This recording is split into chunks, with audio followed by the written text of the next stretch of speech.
Je, waamuzi wetu wa ndani quality hakuna? Na kama quality hakuna, mbona tunawapa nafasi ya kuchezesha ligi kuu Tanzania bara?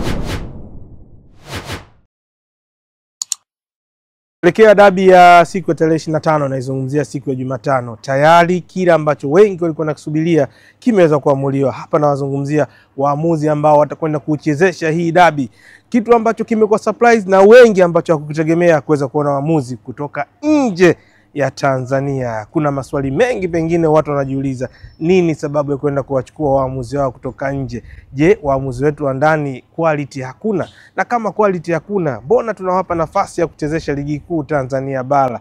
Nini ambacho kimeweza kuigharimu bodi ya ligi na TFF kwenda kuamua kuchukua waamuzi kutoka katika nchi ya Misri? Hawa waamuzi ambao kimsingi zaidi ukiangalia CV yao bado wana CV kubwa pengine kuwazidi wa marefali wa kwetu, lakini swali la kujiuliza, bado kulikuwa na nafasi ya waamuzi wa ndani kwenda kuchezesha dabi hii. Wengi tumeona kichezesha na wengi wakiweza kuperform. Hayo pengine yaliyotokea kusababisha mpaka waamuzi kutoka nje waletwe, naona tu ya kibinadamu, kwa sababu hata hao wengine pia wenyewe ukosea. Nikwambie tu majina ya waamuzi ambao wamepata nafasi kuchezesha dabi hii ni Amin Omari ambaye ametoka katika nchi ya Misri. Huyu ni mwamuzi wa kati. Labda nikupe profile yake kwa ufupi tu. Aliweza kupata nafasi ya kuchezesha ligi ya Misri msimu wa mwaka 2013-2019, bila kusahau beji yake ya FIFA alikabidhiwa rasmi msimu wa mwaka 2017. Na profile yake nyingine ambayo pengine inaweza kumbeba